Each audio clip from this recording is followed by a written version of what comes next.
Let's bring in Stacy Rasgon, senior analyst at Bernstein, covering U.S. semiconductors. Stacy, great to have you weigh in here. First off, do we have a sense of exactly mechanically how this is going to work? Is Nvidia giving over time $100 billion in cash as an investment in OpenAI, and they'll come back and buy Nvidia products? Is it going to be an investment in kind, in products, or do we not know yet? I don't think we know anything yet. They said that the details will be worked out, I guess, published over the next few weeks.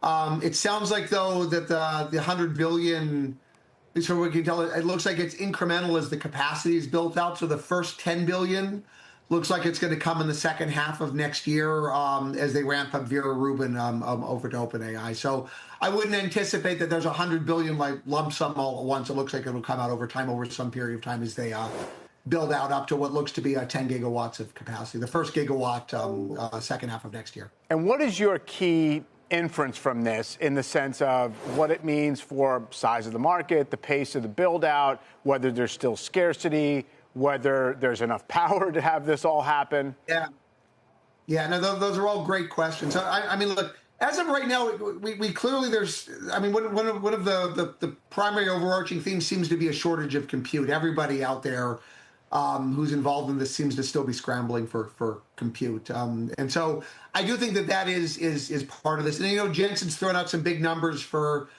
what he thought infrastructure spending would be by the end of the decade. I think he said 3 to 4 trillion, like who knows? I don't know how big, but I do think that it's big. So you have that. I think the power question is very interesting. I think customers are lining up power in front of these kinds of investments years in advance because the power infrastructure as it sits today isn't there. That has to be put in front. And people have really thought about whether or not power might actually be like the primary constraint as we ramp all this up over time. It may not even be compute. Like over time, I mean, look, OpenAI has very.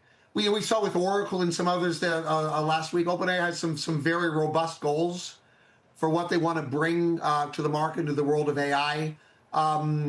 There's a lot of infrastructure that needs to be put in place. And I guess they see this as one of the better ways to actually get that done. But I think still TBD on the mechanics and what this will look like as it ramps out presumably over the next several years. Stacy, Jensen, during the John Ford interview, said that this is additive to anything that we've contracted already. And so do you read that as this is effectively a guidance raise?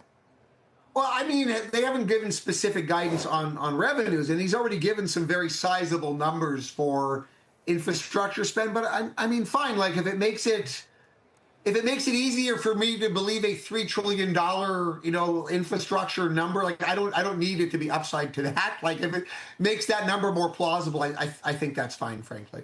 But, you mentioned that we're going to get a lot of the details in the coming days because it hasn't been finalized. But at the same time, how do you get excited? Do you think the market is right to boost the stock by about 4% when it's Nvidia giving over money for them to buy chips? I mean, it seems like a shell game almost.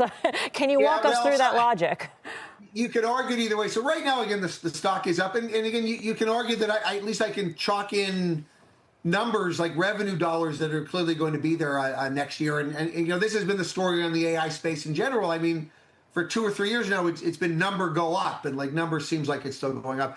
At the same time, like I hear you, there's already been some worries about, if you want to call it like circular dynamics here, where Nvidia or others are like funding customers who are using that money to buy parts and to buy infrastructure. And certainly we've seen sort of things like that on a much smaller scale. This is bigger, and I mean it will clearly like start to raise some questions, especially as this goes. But at least in the very near term, at least today, like the number go up thesis seems to be carrying at least today.